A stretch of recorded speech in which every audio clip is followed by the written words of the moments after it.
Mon nom est Jennifer Ditchburn. Je suis la rédactrice en chef de Options Politique. We're the digital magazine, in case you don't know, the digital magazine of the Institute for Research on Public Policy. Some of you have been to our previous two breakfasts, so if you're back here today, thank you very much. And for those of you who are here for the first time, we organized this series this spring of pre-election breakfast to do a bit of a deeper dive into key policy issues that we think will be big issues during the federal election, or else that we think should be big issues during the federal election. And the subject matter today is one that falls into the latter category. We really think that Indigenous policy should be something that figures quite largely in the federal election coming up in the fall. I want to thank our series partner, the Max Bell School of Public Policy for McGill, and I'd like to thank the Yellowhead Institute at Ryerson for their collaboration on this event today. I'd like to begin, though, by acknowledging that the land on which we gather today is unceded Algonquin Anishinaabe territory. What does it mean when we say unceded? It means that the Algonquin people never struck a treaty or a deal to give up their land. Algonquin rights were never extinguished. In fact, quite the opposite. In 1764, the Crown met with Algonquin chiefs and hundreds of other chiefs from across Turtle Island, and they met as equals. The Crown at that time acknowledged Indigenous laws and traditions and quite deliberately exchanged wampum belts as they entered into the Treaty of Niagara. As legal scholar John Burroughs has said, quote, "The two-row wampum belt illustrates a First Nation-Crown relationship that is founded on peace, friendship, and respect, where each nation will not interfere in the internal affairs of the other." But the Crown broke its covenant. Within just a decade, historical records show the Algonquin people had already begun to protest to the Crown that their land was being encroached on and the rule of law was being violated. They had not ceded their land. Algonquin territory once covered more than 48 million acres. The Algonquin people were pushed over time onto small plots of land in 10 communities in Quebec and Ontario, and the Indian Act was imposed on them. And one of those communities is Kittigan-Zibi. Gilbert Whiteduck is a program counselor at the Wanaki Residential Treatment Centre in Kittigan-Zibi. And Gilbert has a very long biography, which you guys can read up on. He's also the former chief of that First Nation. I'm going to pass the floor to Gilbert now to make some opening remarks. Gilbert.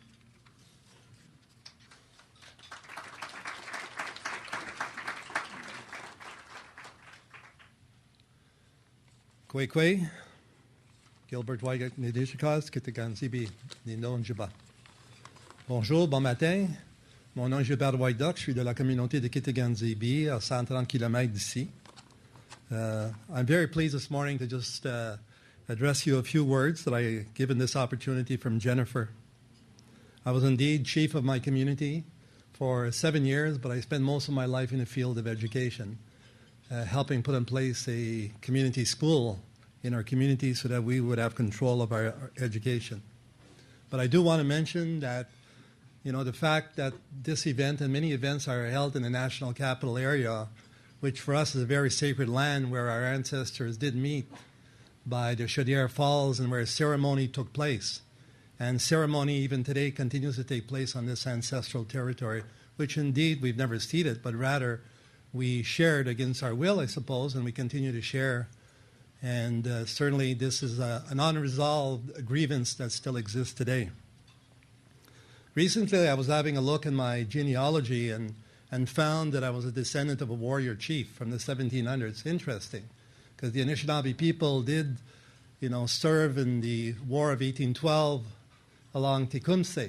Very important that we joined. Some 200 warriors connected to our community were part of those battles in defending this territory, and I was always told that our warriors were defending our territory. They were aligned themselves with the British, but we were defending our territory, so indeed we would have access to our territory and continue to live the way we were supposed to live. But that Crown relationship, I suppose, was quickly broken once we were no longer needed, so indeed we end up on reservations, which are small plots of land in which our rights are limited, the Indian Act is imposed, and we continue even in 2019 to live with that.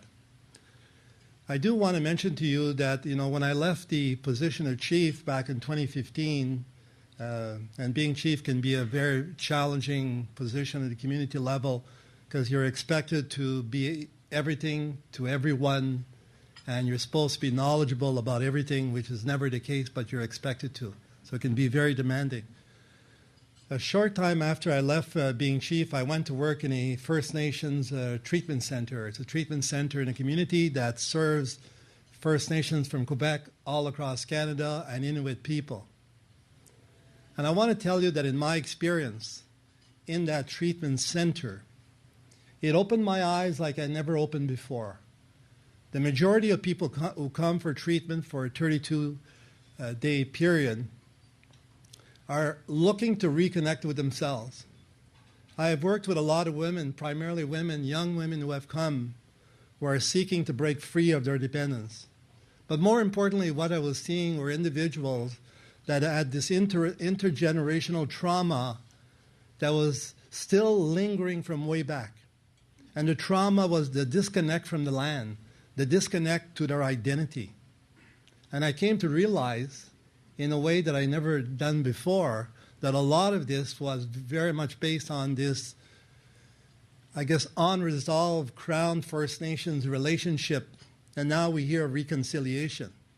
I encourage all of you, in whatever field that you're working, that what is important, that in anything that's going to be developed, in anything that's going to go forward, in any relationship, what is important is never to forget those most in need. And those most in need, I have found, have been women and children. Yes, the whole community.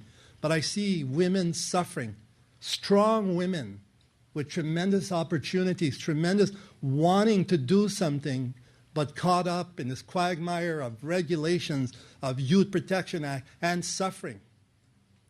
It's easy to be at the elite level, at the top level, looking down, believing that we're doing what is best. But the voice of the people must be heard in a way like it's never been heard before. There has to be a relationship in this Canada, in this country called Canada, that goes beyond the rhetoric, that goes beyond the selfie, that goes beyond what we've been seeing of promises. What is important is a connection that will transform, allow First Nations to be transformed in a way where we're in control, where it comes from us. That is not happening now. And all those days that I work with people that are suffering deeply, deeply, it pains me. I walk away often along with my colleagues from work to see the hurt that these people have who are returning back to a community where indeed, even though we're sitting in this beautiful, country, they don't have access to jobs, they don't have access to school, they don't have access to a whole bunch of things. And yes, you will tell me there's been great announcements and there's been movement. Yeah, there's been some movement. But I call those baby steps. And we're at a time that it's not baby steps that we need. I call it we need leaps and bounds. We need to leap and bound, challenge ourselves in a way we haven't done before. And we as First Nations have a responsibility also. We have a responsibility to indeed embrace the possibility of change. But we must not be muzzled or handcuffed in what it is we're going to do. So the Crown-Indigenous relationship is indeed important. But I can tell you from my perspective, now standing on the sidelines of politics to some extent, that all of what's been done now and from my travel has not even trickled down to the community. Those people most in need don't know what is going on, how it's going to affect them. You know why? Because they're living day to day. They're having trouble to feed their families. They're having trouble to deal with government agencies that continue to put barriers, are putting limitations, so they're having a hard time. The elite must surrender the power and authority to the people. Even as First Nations, sometimes we sit in elitist positions and we tend to forget the people. And I can tell you that as chief, sometimes I also did forget, because I was traveling, going to wonderful meetings, wonderful meals. But then back home and in the other communities, people were not able to feed their families, not able to clothe their families as winter came. And I wonder, what was I doing? Was I bringing about change? And here I was arguing and pounding the table, and then I would get the applause. But was I making a change for those most in need? I always come back, and some months ago I had the opportunity to meet with a minister, and I told her, yeah, you're doing a lot of, it appears, wonderful work. I see you on TV all the time, and you're doing things. But how is this helping the people most in need? She was not able to answer that. She just said we need to continue talking. Well, talk is easy. It's easy. It's when we're going to see these things at the community level, and this whole, this relationship that needs indeed to change. It hasn't changed. It hasn't. Whether it be because of the Indian Act, whether it be because of new legislation, it hasn't changed. We're still handcuffed in what it is we're going to do and how we're going to do it and what it really means. And it's not only about money. It isn't only about money. It's about a new relationship of respect that we as Indigenous people deserve as First Nations. We deserve the respect as the First People. And as Anishinaabe, who have never indeed ceded this land, who are still looking to sit down and to work out that relationship, a positive relationship, in a positive way that's going to be meaningful for all, as some would call it, a win-win situation. We still have a long way to go. We still have a long way to go before we reach that point. Why is that? I encourage you also, certainly for now that I have grandchildren, I reached that point of having grandchildren, and I think about what they're inheriting from what I've done, from what you've all done. And I view a Canada where our children and your children will have equal opportunity. Equal opportunity to everything, to the richness of this land. An opportunity without giving up who we are, without giving up our identity as Anishinaabe. We should not have to sacrifice anything in order to be able to have access to the richness of this land. And finally, I would say that we must leave this land also in a way, and I'm speaking here about the environment, in a way that our children and our grandchildren and our great-grandchildren will be proud of us. That whether it be in 25, 50, or 100 years, when they look back on our history, when they look back at what we've done, I'm hoping they're not going to say they had the opportunity to bring about change, but all they did was talk. I'm hoping that what they're going to say, they're going to look back and say, you know what? They had an opportunity. They seized the moment. They made the change. Yes, it wasn't everything, but they made important change. They took the steps necessary to make it happen. I'm hoping when they look back in history, they will see that. And I, in turn, will continue speaking about it. I will continue working in the field that I'm working now with people who are in great need. And it just, every day, it pains me so much to see young women with children suffering deeply, knowing they're going back to the community where there are limited services.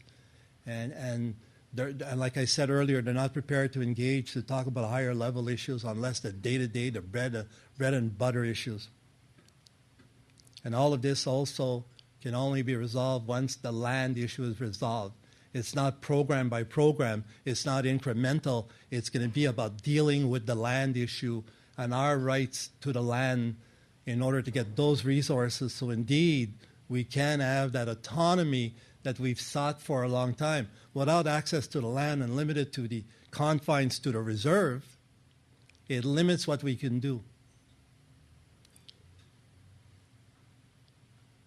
In a meeting many years ago with some ministers and bureaucrats who were telling me as chief of all of the money that the federal government and the relationship the federal government was trying to have with us, and they were speaking about billions and billions of dollars coming for programs, and there was mismanagement. Of course, individuals only looking at the negative side. I've often challenged people about that. But what I want to say on this issue is that in that meeting, I decided that I would get a little bit confrontational. And I said, you know what? If I had all of the power that First Nations would give me, I would tell you that you can keep every damn penny that you think you're giving to us as a gift. Keep every penny. But in return, we're going to take all of our land back. And if you're not prepared to give us our land back in a way that's important to us, then put up and shut up. Because what you're giving us is only a trickle of what we're entitled to. And we make, at our community level, the best use of those monies so that it reaches the people. If you're going to criticize us, get your facts straight. Make sure it's meaningful. And never forget that the work you do needs to reach the people most in need, those most in need. And like I said, often these are women and children and families who want to take care of their families in a good way. I thank you for listening. Miigwech.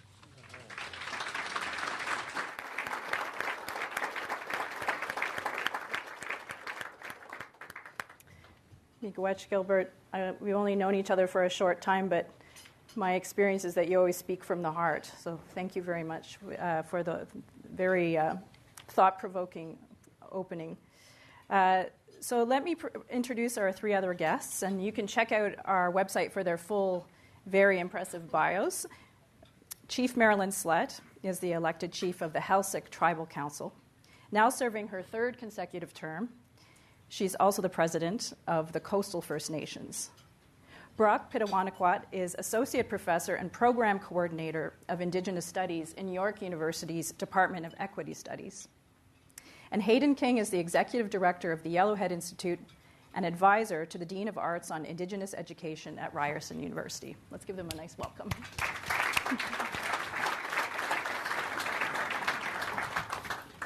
So when the Liberal government came to power in 2015, one of the central pillars of their promises or their platform was that they were going to renew the nation-to-nation relationship with Indigenous people. In the throne speech, it said they would do so based on recognition of rights, respect, cooperation, and partnership. And they made a lot of promises in all kinds of different areas: child welfare, access to clean water, funding, removing the funding cap on services, and so on. So we're 4 years later. Let me ask each of you, and Marilyn, I'll start with you. How would you describe the state of Indigenous-Crown relations right now? Better, same, worse? Gilbert talked about baby steps having been taken, but I'd like to hear what you think. Hi, first of all, I just want to thank Gilbert for his opening comments. And I'm really honored to be here on the unceded land of the Algonquin people. Where are we? I think we're at a crossroads. It's been an interesting few years. There's been a lot of promises and commitments made around the relationship to Indigenous people. In some areas, I think that there's probably been progress, and in other areas, not. And and I look forward to sharing a bit about what we've been doing as Heiltsuk people.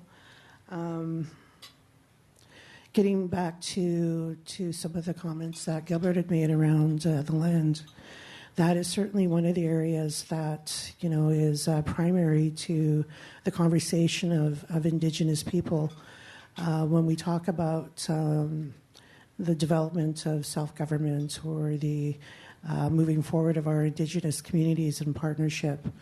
It has to include the questions around the land and the authority and the jurisdiction. Thank you. Brock? I think, and I'm basing this sort of, I don't live in Ottawa. Actually, my family, we live close to my partner's community of áwázitų First Nation, so that's a Georgian Bay area. And I think the perception outside is that there are some problems showing. And certainly, I mean, from the sense I had of the hope there was back in 2015, there was a lot of potential, I think, to move quickly on Indigenous issues because the Liberal Party, while they had been campaigning, had made certain promises that you mentioned. And there were significant changes, to be sure, that as a government, we've seen more movement on making sure there's safe drinking water in First Nations communities, to be sure. And I actually heard yesterday the National Chief, Perry Bellegarde, was talking about, in terms of investments, we've seen the equivalent of approximately 4 Kelowna Accords, if people remember back to that. That was in the how would I say, at the very end of the Paul Martin government. There was an attempt to try to address some of these issues in a material way, to make sure there were investments in health and education, to try to improve living standards for Indigenous people, which were so clearly far behind those that other Canadians take for granted. So I think we have seen some investments. In terms of the point that you raised about the nation-to-nation relationship, I think that's kind of frayed now. And I think in part because there were such high hopes with the commitments to implement the Truth and Reconciliation Commission, which I think we're going to get into a little bit more, and then also the United Nations Declaration on the Rights of Indigenous People, which would have created a real standard, and I think speaks to the point that Gilbert Whiteduck just shared with us in terms of something that would actually mean real empowerment for Indigenous peoples, as opposed to this situation where it feels like we're just constantly negotiating, the trickle of funds that come back that are from wealth that is derived from Indigenous lands in the first place. So I think, and I don't know, with this crowd, I don't really know. I'm pretty casual sometimes with how I talk about partisan politics, and I definitely don't want to hurt anyone's feelings. If there's anybody who's can take it, I'm a New Democrat, I'm a liberal, I'm Bloc East, and I tend to just sort of kind of not. I don't take that too seriously. I don't have a strong party affiliation, but I think for the first time there was a generation of Indigenous people who were willing to identify themselves as liberals, and they came out and supported the party. And those folks, I think, are having some real doubts now. And I think in terms of the progress to this point, again, the frustration of seeing Indigenous issues postponed, that tends to get kicked down the road till just before the election, and it's sort of hanging over us. Well, are these significant bills in child welfare, Indigenous languages, the private members bill on UNDRIP, sort of the reconciliation, if you will, of Canadian law with the United Nations Declaration? Those things seem to wait until the last moment. And so right now we're at an important point of actually seeing whether this government is going to make sure those bills go through and get royal assent, and I hope they will. And I think that will say a lot about what the state of the relationship is if those come to pass. Hayden, there's no one from the Crown on this, so I'm going to be the Crown here. And I think that they would say that, and Brock touched on some of these things, but overall funding for Indigenous programs and services has gone up 50% since 2015. The number of specific claims settled has gone up 40%.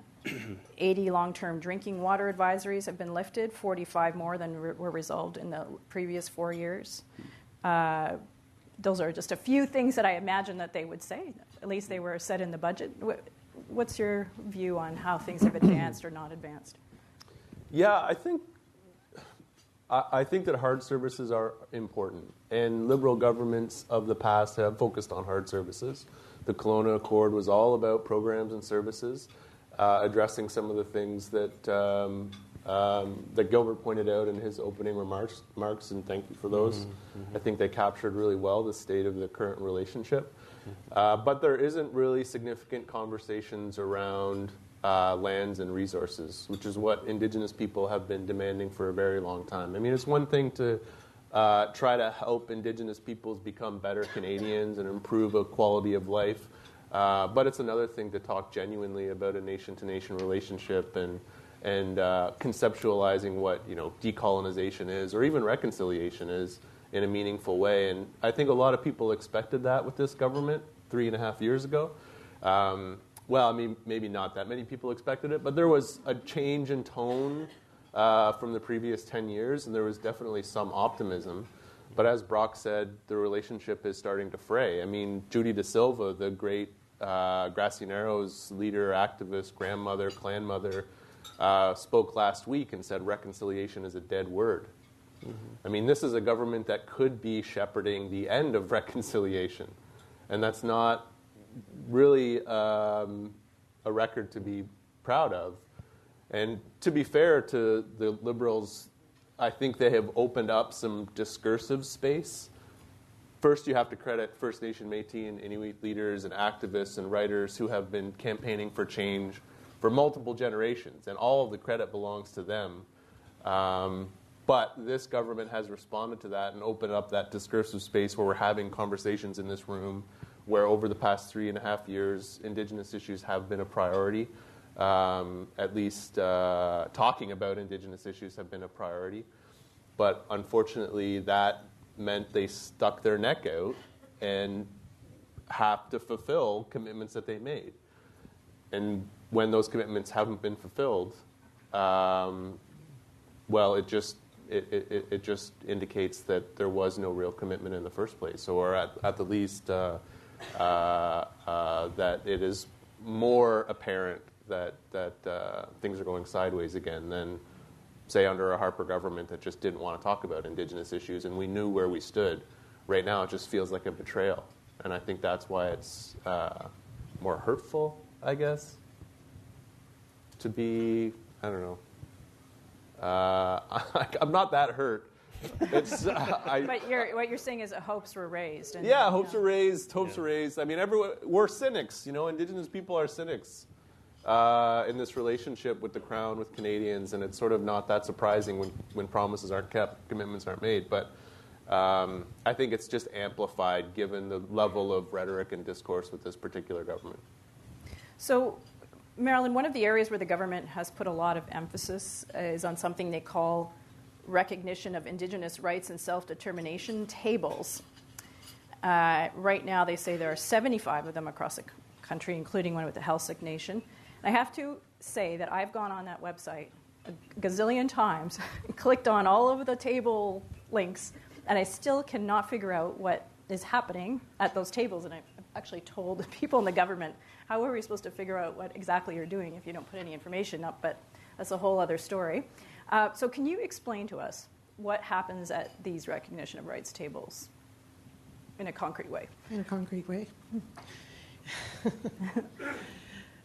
So Heiltsuk, we are a part of these tables, and I know there's about 70 across the country. We're actually a part of 3 of these tables. There's one through Coastal First Nations, which is an alliance of 9 coastal nations along the coast, the Heiltsuk, and there's also one related strictly to the Gladstone right that we had won in the Supreme Court. You want to explain what the Gladstone is? So the Gladstone is actually, it's the only commercial Aboriginal right, maybe aside from a Howzit, to commercially harvest smawn kelp. And we're just finishing up our fishery up in Bella Bella right now as we speak. And it is what we would call our the beginning of our harvest new year. So it's a commercial Aboriginal right. So the reconciliation table, we went back to our elders and we talked to them around reconciliation. And in Heiltsuk, we don't have a word for reconciliation, but we do have a word, and it's a potlatch term. It's a term that we use in our big house, and it's called áwázizott, and that's to turn something around and make it right again. So that is the process that we're engaged in. We're looking at a phased approach to these discussions. We started about 2 years ago in having these discussions. We talked about good faith negotiations and what that would look like. We also talked about who we are as Heiltsuk people and what our vision is and that sort of thing. We have tables that are set up to look at the issues that were raised by Gilbert around, the social disparities within our communities.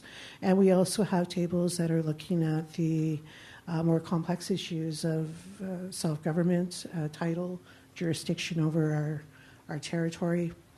So I hope that explains. Or and what's the goal of the table?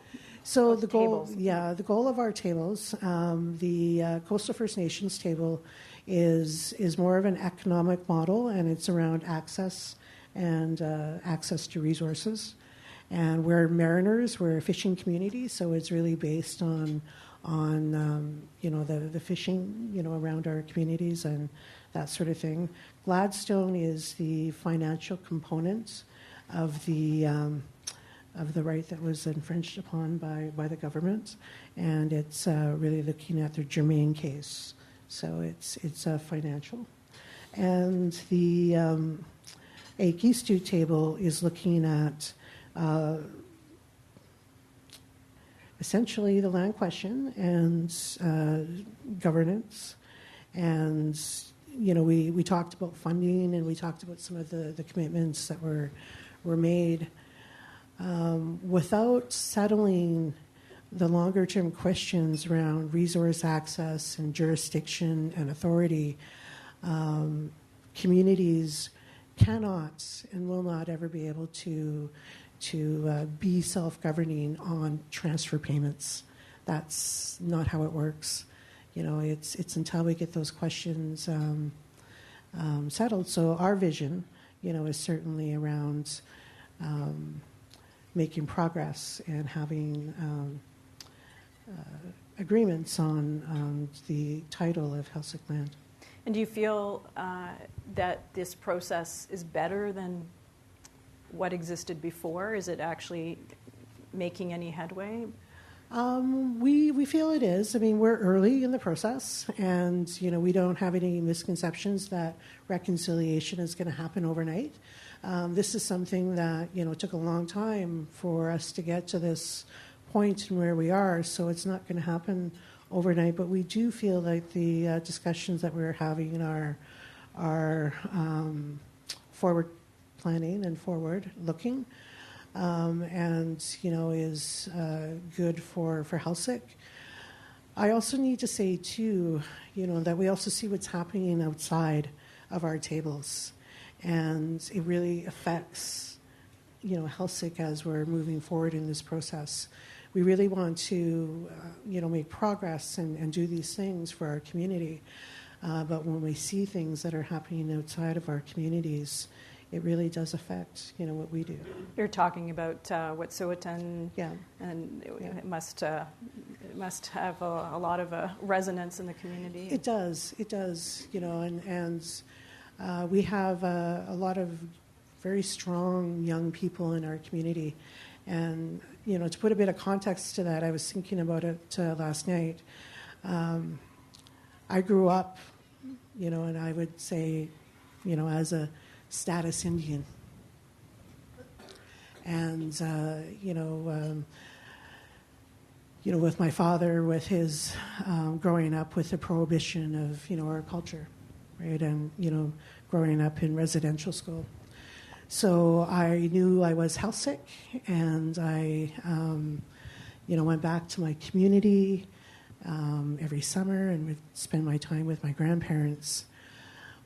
It wasn't until I was probably in my 30s that I really embraced and was grounded and got to know my Heiltsuk identity. The difference that we have now is we have young people that are growing up that are completely grounded in being Heiltsuk and completely strong and guided by who we are as Heiltsuk people. So with what was happening up in Wet'suwet'en, we had some negotiators from the reconciliation tables come into our community, and they were going to protest outside. And we said, send them in, bring them inside, let them share their messages with the people that are here. And they sang some songs for them, but they also basically said, and their main message was, what you do to them, you do to us.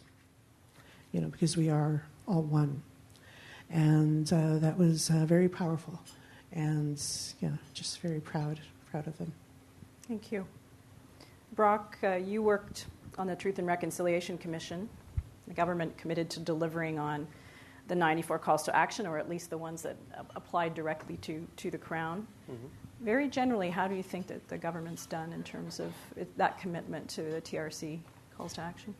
Yeah, well, the circumstances of the calls to action, for people to remember, is they actually came before the TRC's final report. And one of the challenges is that the Harper government was in power at that point, and they had not been particularly supportive of the TRC's work. Like at different points, the Truth and Reconciliation Commission had to challenge the federal government to provide documents that it had agreed to in the settlement agreement. And so it had been adversarial. Another example of that is there was really kind of a dual process. The Truth and Reconciliation Commission was established out of the settlement agreement, so that was important.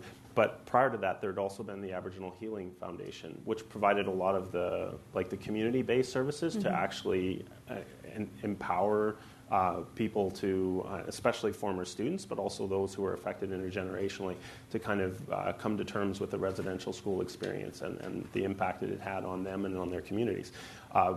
Right after the Truth and Reconciliation Commission had been set up, so within a matter of months, the Harper government actually defunded the Aboriginal Healing Foundation. So we were in this weird situation where the TRC was trying to achieve reconciliation, and it had that in its mandate, or sort of its responsibility, but we had a federal government that was undermining its work by actually taking away the programs that were doing reconciliation within Indigenous communities in Canada. So that was kind of the space that the TRC was working in. So I think with the calls to action, one of the challenges the TRC faced was how do they do that work in the face of the Crown, their main federal partner, not supporting it. And so I think, to answer your question, I think this was, and to kind of provide a bit of a metaphor for people, the calls to action in some ways were almost a Trojan horse, in the sense that embedded within the calls to action were the most important points. But yes, you may not, if you read through them quickly, you they might not jump out at you. And to my mind, the really key one is the United Nations Declaration on the Rights of Indigenous People. That's again, like an international standard that has been established in terms of rights to self-determination over Indigenous lands, Indigenous education, Indigenous media. There's a whole range. And it's a commitment to implement UNDRIP is what's in the calls to action. Exactly. And so I think that's what I mean in some ways, because one of the concerns that were raised at the time was that the calls to action were generally very specific. Like they tended to be focused on certain aspects of, and very much focused on public education as well. Like just making sure that people were aware of residential schools and the impact they continue to have. So I think in some ways we've seen progress. I remember one of the really powerful moments for any of you who actually watched the TRC announcing these calls to action. But there was a moment where the then Minister of Indigenous, oh gosh, help me out here, Aboriginal and Northern Development, because the names changed so many a few I've times. Forgotten. I'm pretty sure it was Aboriginal Affairs and Northern Development Canada, but the Minister Valcourt was sitting there as these announcements were coming forward, and there was a moment where it was actually not far from here, just a few blocks, I think, downtown Ottawa, but Senator Murray Sinclair, then the chair of the commission, announced the importance of the inquiry into missing and murdered Indigenous women. And the room erupted. Valcourt stayed in his seat. It was really, I think, telling moments in terms of just the Conservative government's reluctance to support even like the most basic human rights to life of Indigenous people. And so I think that was really important, like to, again, come back. Sorry, I feel, this is where the historian in me kicks in. Like I can't talk about 2015 until I talk about 2014 and on it goes. But the key thing here is I think we have seen important symbolic movements. And I do think that's key. But one of the concerns has been that a lot of the changes so far have been superficial, or they've been promised but not yet delivered. And so I think the inquiry was a really key change. And then, of course, we also did the list you provided of some of the material investments. And I think the inquiry's report is imminent. Yeah. And one of the things, if I can comment on this, and I'll try to be considerate when I say it, But in some ways, I think one of the impediments to really seeing the relationship or having a better understanding of the relationship is there's still a sense of it's almost like a charitable notion of how Indigenous issues should be managed. You know, like instead of, rather than a real sharing of like lands and resources, than actually making sure Indigenous people, we have that recognized and respected by Canada. Instead, it's much easier for Canada to break off crumbs and give them to us. And maybe a government will give us, you know, a few more crumbs. And you should be happy to get them. Exactly. Right. And that's, I think, the sort of the frustration, because when we hear people talk about like a two-row wampum relationship, a nation-to-nation coexistence, it shouldn't be like that. And that's I think, one of the real frustrations that I have when I see the state of the relationship between Indigenous peoples and Canada generally, is that we're still I'd say Canada is still of that mindset. They're not willing to, and they drag their heels, like as Chief Slett was explaining to us about that's been going on since the 90s, like since Mike Harcourt, and like even before that, the Socreds, for God's sake, if anybody remembers them, were in power in BC, and that was like at the end of their government when we had like the treaty process supposedly was beginning to take root, and the progress has just been painfully slow. And that's where I think we need the leaps and bounds as opposed to the baby steps. Hayden, the Yellowhead Institute has pointed out that this is the government with the most active legislative agenda in, I think you said, a century or more than a century in terms of Indigenous policy. And the main umbrella for all of this action on Indigenous policy was something called the Recognition of Rights Framework, which was introduced February of last year, if you remember. It's now on hold, not clear what's going to happen to it. Your team's done a fair amount of analysis on that framework. And the draft document, I'll just quote from it, says, "The new policy will recognize Indigenous lawmaking power, their inherent rights to land, and in many instances title within their traditional territories." So this all sounds really good, but what was the core problem with that framework that they announced last year? Yeah, so this was the Indigenous Rights Recognition and Implementation Framework. It was supposed to be legislation that bound together all of the changes that this government was attempting to undertake over the course of its 4-year mandate. And the changes were pretty dramatic. They are pretty dramatic. There were relationship changes. So there were the 10 principles respecting a relationship with Indigenous peoples issued by the Department of Justice. There were the 6 MOUs with the national Indigenous organizations for the federal government to sit down with these organizations 4 times a year. There were the splitting of the Department of Indigenous Affairs into CERNAC and ISK, Indigenous Services on the one hand, Crown Indigenous Relations on the other. So you had all these relationship changes happening.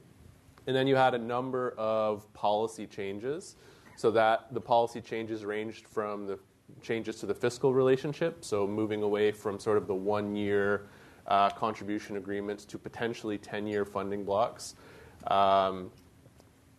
There were supposed to be changes to the comprehensive land claims policy, specific land claims policy, inherent right self-government policy. Basically, education funding. There was supposed to be work on post-secondary education funding. So almost in every area of life when it comes to programs and services, there were proposed or implemented changes. And then on the legislative side, so there's the relational, there's the policy, there's the legislative side, there were at one point 16 bills, either government bills, Senate bills, or private members' bills introduced into Parliament, which is a staggering amount of legislation when it comes to Indigenous issues. And if all of them succeeded and became law, it would have represented 40% of all legislation affecting Indigenous people since Confederation. 40% in 3.5, 4 years. I mean, that's very dramatic. Now, most of those, I shouldn't say most of them, many of those bills didn't end up getting through, and some of them are still working their way through. The Languages Bill, the Child Welfare Bill in particular, being held up right now or slowly moving. So all of these changes were under the broad framework of the rights framework, the broad umbrella of the rights framework, which you say. So this was supposed to be legislation that tied everything together and created a model for the nation-to-nation relationship going forward. So basically, the government came up with the idea, and the rights recognition tables were the consultation tables. So the government used these rights recognition tables, 60, 70 of them around the country, to help inform the rights recognition framework legislation. So they consulted a lot. They did 80 engagement sessions, and then what they produced was a discussion paper that was almost universally rejected by First Nations. It basically said, we are going to create a self-government process for you. We're going to create in law the recognition of your governments. You are going to have fiscal control. We're going to give you these 10-year grants. You're going to aggregate into groups because you're not going to deliver services as small communities because it doesn't make sense in terms of economies of scale. You're going to take over programs and service delivery, and we'll devolve power to you to do all of those things. And so that was basically the model. So you just had to prove yourself capable of doing those things. So the proposed law would have you sort of apply for certification. If you could demonstrate that you had transparent governments, that you're fiscally fit, if you were accountable, if you could prove all these things to the federal government, then the federal government would say, okay, you qualify to be self-governing. And then you can take on some of these, pretty weak powers regarding programs and services.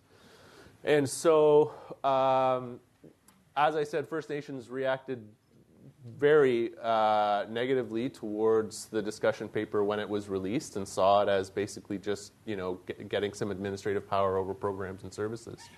And the changes to the fiscal regime looked great on paper, but there was no real commitment to fund communities adequately. So we'll take 10 years of funding at, rates that keep us in poverty. What good is that? We'll take over administrative control of child welfare, maybe make some laws that the province and the federal government have to abide by, but have no power to enforce them. So I think there was a really important point that Brock made about symbolism and how a lot of this was really just symbolic. And I think that the government wanted to create a piece of legislation that once and for all addressed self-government and addressed this nation-to-nation relationship. And ultimately it failed because it didn't read the room. It didn't understand the importance of lands, resources, and power. It didn't understand that for a truly progressive and just relationship, we have to talk about a massive transfer of wealth and resources. And so the government ignored that. And then while they did make a lot of changes, it was mostly just tinkering to make First Nations better Canadians and tinkering to make First Nations fit within the institutional, legal, and economic institutions of Canada. And you often hear the criticism from First Nations that the idea is to transform First Nations into municipalities. Mm-hmm.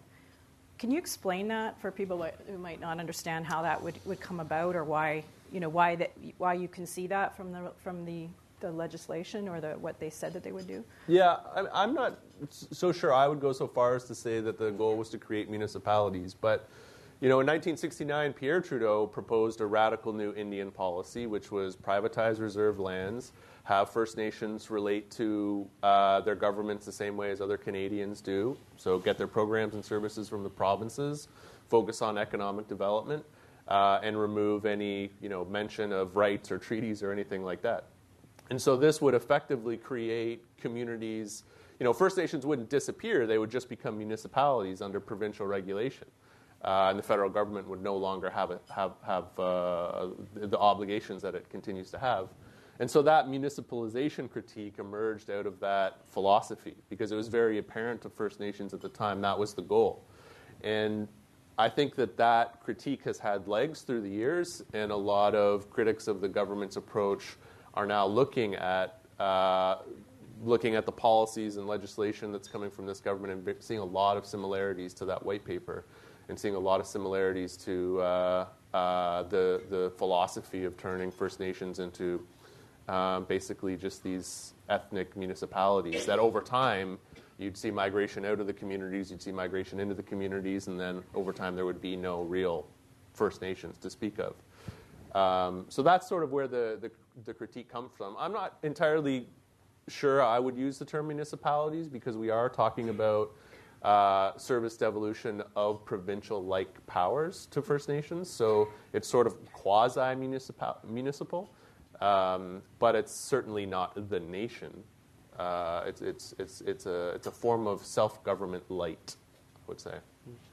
So you've all touched on land, and maybe I can ask all of you, what do you think that Canadians in general, misunderstand about issues around land? You hear, if we're talking about Trans-Canada Pipeline was one example of an issue that's very tied up in issues of Aboriginal title and First Nations land. You hear a lot of people say, well, a quarter or a half of the nations along the pipeline route approve it. So what's the big problem? Why can't you make it happen? Marilyn, maybe I'll start with you. What do you think that you would like people to understand about the land issue? I think part of it goes back to the governance. We've been talking a lot about what the government thinks or may think, what First Nations government could look like. We have established governments in our communities. With the Heiltsuk Nation, we have a traditional governance system that is alive and thriving with our hereditary leadership. And one of the things that we do as a nation, I'm a political representative, but the title and the rights flow from the chieftainships from our territory, and we work with our hereditary chiefs along that. So, and we're also mariners, so land and sea is the same to us. In terms of the land issue and water, we've lived in what we'll say since millennia, but we have archaeological digs going back down 14,000 years. That Heiltsuk have lived on the coast and governed on the coast and lived sustainably on the coast. So for us, it's around not pitting communities around the economy and sustainable development. We've always said that we're not anti-development, but we are very pro-sustainable development.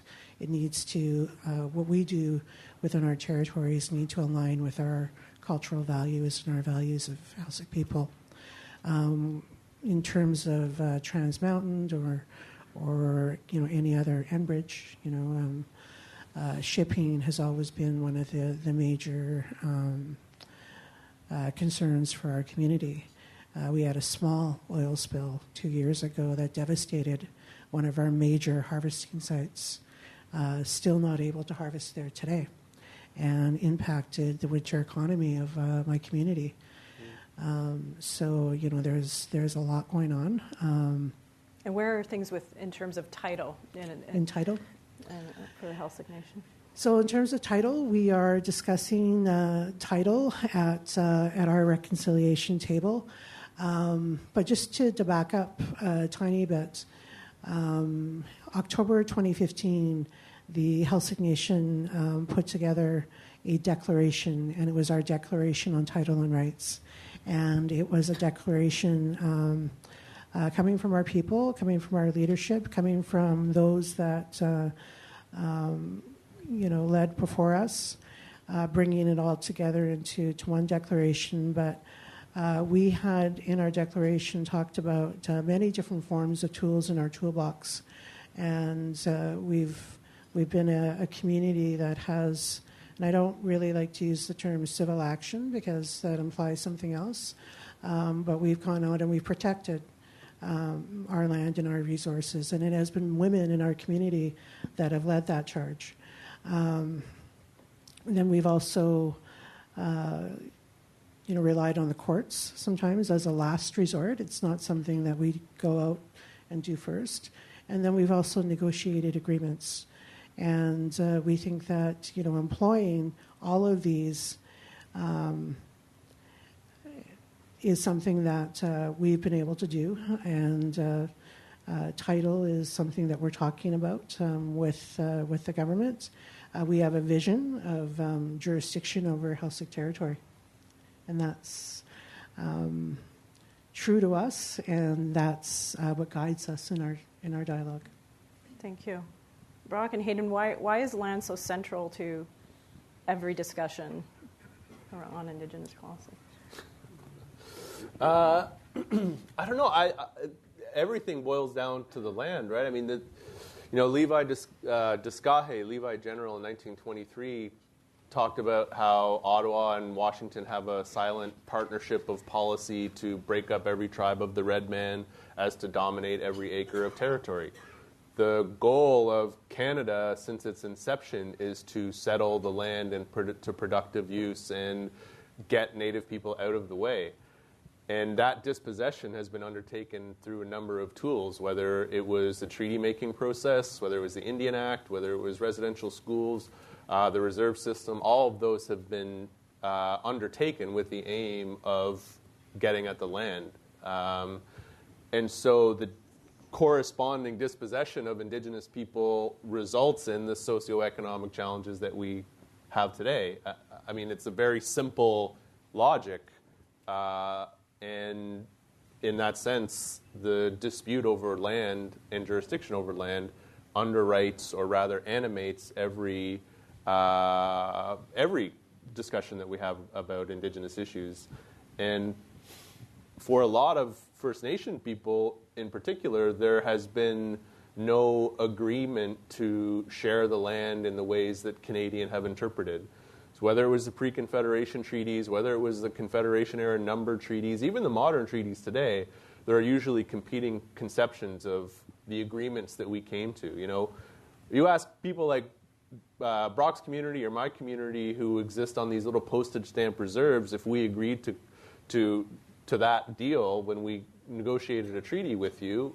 I mean, how is that a persuasive argument to anybody? And so since 1923, since before that, and well after, of course, land is the overarching element of this discussion that continues to be avoided somehow when it's so central.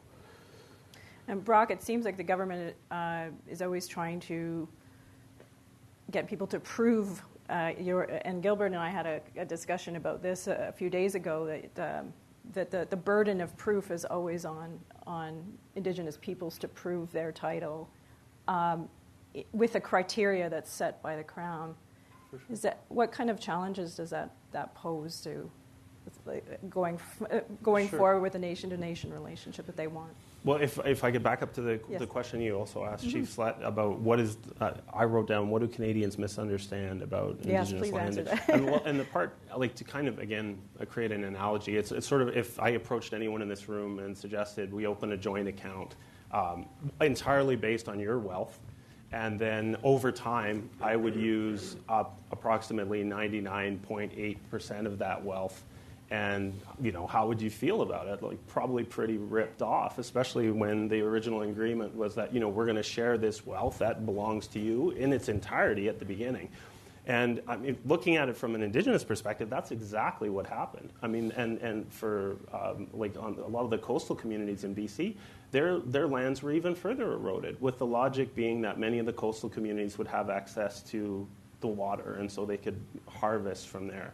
So you have, and I think it also challenges Canadians' notion of being, a generous people and peacekeeping and whatnot. And yet, even if we look just to the south, the land base that Indigenous peoples have in the United States is actually greater, percentage-wise, than what First Nations in Canada have. And so I think that's really like one of the major misconceptions that Canadians have, is that actually they've been extremely generous with First Nations, and people just mistakenly assume that reserves are much bigger than they actually are. One of the points that was raised that I really love too, there's no potential for growth. So if you imagine, like keeping in mind that the reserve policy was really being set up in the late 19th century, and how much the population has expanded, because for some reason reserves have generally been fixed in size, but Ottawa is allowed to grow, Toronto's allowed to grow, Vancouver's allowed to grow. So we have all these other like non-native communities that are allowed to naturally expand and grow. Reserves are not permitted the same just the same rights to expand. And in fact, the intention has always been, as Hayden said, the opposite.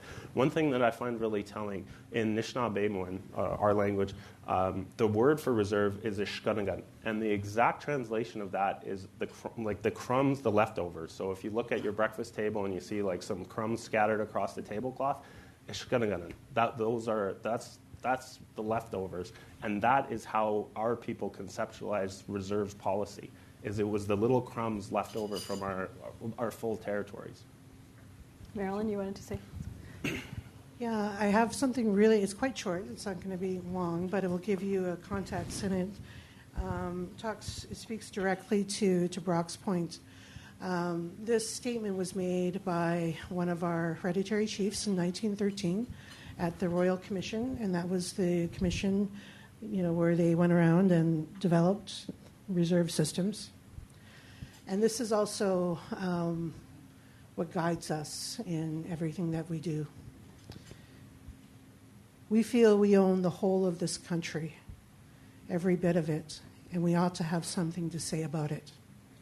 We own it all. We will never change our mind in that respect. And after we are dead, our children will hold the same ideas. It does not matter how long the government takes to determine this question.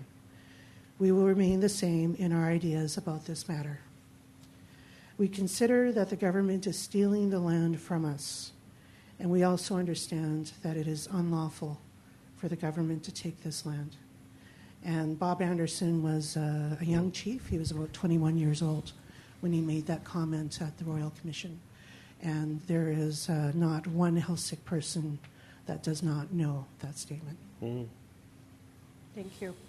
So I'm going to come to questions in a moment, but I figure we're in Ottawa, so we can't avoid talking about current politics. Let me ask you, and there was reference to the last election here, but Elections Canada said that in the 2015 election that voting went up 14% on reserve, and I think 6% off reserve among Indigenous peoples. Do you think that voters are going to turn out again in 2019? I'm asking you to speak for all Indigenous, Inuit, and Métis people here, but what's your suspicion? Go ahead. We're at a pretty different time than we were a few years ago in terms of the elections. I do know in the West Coast we have some pretty dynamic leaders that are putting their names forward as candidates in the election. Bob Chamberlain, Vice President of the Union of BC Indian Chiefs, is going to be running for the NDP, and Dr. Michelle Corfield with the Liberals. Will they come out? It's a good question. There's a lot going on. So, certainly I think that that's a question that's going to be talked about around the dinner table for a long time, coming up towards the election. I think that certainly, we have an appetite to be a part of, this question, and yeah. Can I ask you, around the dinner table, are people talking about Jody Wilson-Raybould? They are. They are. One of the things that she said at the very last part of her statement, when she said that she was a truth speaker and she was a matriarch, came from a long line of matriarchs, and was talking about the Big House laws. I don't think that there's one Indigenous person that did not know what she was talking about when she said that. That resonated with all of us. you know, and certainly, you know, her strength and her dignity and her courage is something that we hold up. We also come from our Heiltsuk society is matriarchal, and we're developing our constitution right now, and one of the main components of that will be an UMOC's table, and that is our ladies of high ranking that will also provide guidance to the governance of Heiltsuk. Brock, what about in your community or your wife's community? Are people talking about Wilson-Raybould's departure from cabinet, and what does it mean, I guess, in terms of the overall political picture for Indigenous Yeah, peoples? people absolutely are talking about it. And I think one of the things that it's a lot of people who've maybe felt disempowered or marginalized in a work setting, especially, that observing what seems to be going on really resonates with them. So I find it's not just Indigenous people; it's also women, for example, have also been quite vocal in terms of their support, and they can. The phrase that comes to mind, and I've seen it in print as well, is gaslighting. Essentially, like people being told that what they're experiencing isn't real, and that seems to be happening. And that's why I think like Jody Wilson-Raybould, who I don't know personally, but seems to be taking such dramatic steps to protect herself, and it's going to be interesting to see. I think if people were to choose loyalty, my hunch is a lot more Indigenous people will side with Jody Wilson-Raybould in this than they will with Trudeau. And as far as I've seen in terms of the national polls, that's actually consistent with Canadians generally. More Canadians are showing up saying they believe Jody Wilson-Raybould than believe the Prime Minister. So it's not just Indigenous people who have doubts about what's been unfolding. And I think absolutely will it lessen the Liberal brand or Trudeau's own personal brand in the eyes of Indigenous people? For sure it will. I mean, Andrew Scheer, I used to live in his riding. Like I've known him. Like I'm aware of his whole career. He has done absolutely nothing to inspire any confidence among Indigenous people. So this certainly isn't a situation where there's like an obvious alternative in terms of the two major national parties. Whether people will decide to look to the NDP or the Greens, I don't know. That's going to be interesting to see. So my hunch is that it's going to be a pretty bitter election, and it wouldn't surprise me if we just see a drop-off in terms of electoral participation from all people in Canada, not just Indigenous people per se. So I'll ask you if you have a question to come up to one of the microphones that are here, and don't be shy because we have some very, very smart people up here. Hayden, let me ask you, if the federal government was going to course correct on Indigenous policy, what would you tell them to do? What would I tell them to do? Just give back the land, I guess. I don't know. I think that the rights recognition, the recognition, I don't even know what they're called anymore. The reconciliation tables that Marilyn was talking about were actually a good start in the sense that the government sat down and had sort of an open mandate. In the past, government had a very restricted mandate where they could only talk about a handful of things and solving those problems in a handful of ways. And now we're going into these discussions with a bit more of a flexible approach. And I would like to see more of that. But I think overwhelmingly you just see a predetermined path. You had First Nation political leaders talking about co-development with the government and thinking that was actually a real thing that was happening when the federal government had already determined the policy, it had already determined the approach, and was basically misleading everybody and misrepresenting the co-development. So I think that, I'm not entirely convinced that the type of transformational change that's required is possible within the constraints of Canadian Confederation and institutions. I think one of the big issues that we talked about earlier was land. And so far, the federal government has been absolutely unwilling to engage the provinces in these discussions whatsoever. And the provinces resisted. I mean, during the constitutional crisis, it was the provinces that said, we don't want Aboriginal rights because the lands and resources are ours. And when you start talking about lands and resources, you've got and giving those lands and resources back to Native people, well, that impacts us as provinces. And so we're never really going to have that conversation about land unless the provinces are involved. And another thing that the government could do is take some leadership in this and work with the provinces to make that happen. But how realistic is that when you have Doug Ford in Ontario and Premier Moe in Saskatchewan and people who are very opposed to the current government? As I said, I'm skeptical of transformative change within Canadian Confederation. I think that we have self-interested Canadians who elect self-interested politicians and speak a lot about justice and reconciliation, but really, when the rubber hits the road, are not willing to sacrifice. And that's why we're going to always be in this state of conflict. And First Nations finding, no other path but confrontation, blockade, to speak to their obligations to the land, their obligations to each other, and to resist, which has been historically a genocidal campaign to remove us from the land and alienate us from our resources. And so it's really a question that needs to be turned onto Canadians and asking Canadians what they're willing to accept, what they're willing to sacrifice, and what they're willing to do at every level of government, provincial or federal or territorial. We can. I hope that we have made ourselves clear on the panel, and the question might be better asked of the people in the room. Chief Slett, let me ask you, in your community, the grassroots level, for lack of a better term, do people know what's being discussed? Gilbert mentioned this about his own community, but do people have a sense of what's happening at the tables and sort of the larger discussion around quote-unquote reconciliation? Yeah, we've really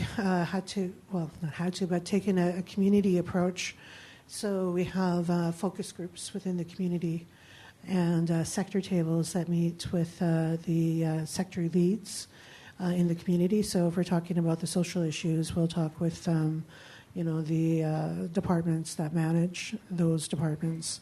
And if we're talking about things that have to do with culture and our ways, we'll talk to matriarchs and some of our traditional leaders. So it's a cross sector of people that we'll engage with in the community, but certainly supported by the community. And I just wanted to mention before, I know we're going to be wrapping up soon, that we do have two Heiltsuk members here. With me, we have Chris Carpenter-Lackabit, and he is great-great-great-grandson of Captain Carpenter and descends from the Cocoit tribe. And we have Lisa Dixon here with us as well. And her father, Alvin Dixon, was one of the, he was a great man, but he was also one of the first to give voice to the Indian residential school system in British Columbia and, provided a lot of strength to our people. And you're right, we're going to wrap up soon, but can you tell us about the big house that's being constructed on your territory? Definitely. So one of the things that we had talked about with both BC and Canada when we embarked on these reconciliation discussions, before we even started talking about processes, we started talking about good faith, and we talked about the history that the panelists here shared, and we live in Bella Bella, and it's called New Bella Bella. We moved to this site about 100 years ago, and it has never had a big house in this area. And of course, we moved there when the prohibition was, probably teetering out. So we're building a big house with contributions from both BC and Canada. And this big house is the first one in Bella Bella in Heiltsuk territory.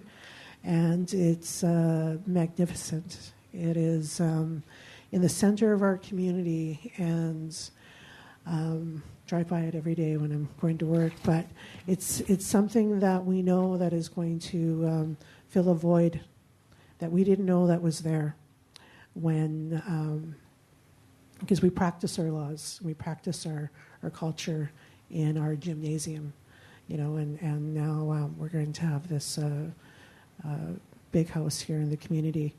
One of the other important aspects of that too is there's going to be a chief's chambers in there, and that's the meeting room for our traditional leaders, and a language room,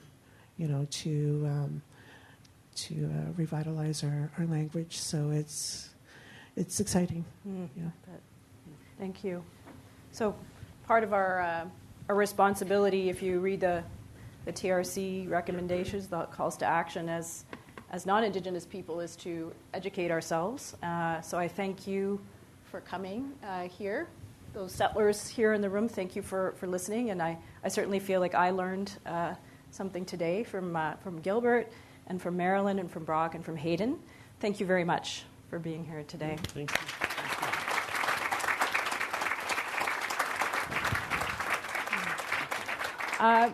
And I'd like to thank the Yellowhead Institute for their collaboration on this event, advice and help, overall help putting this together.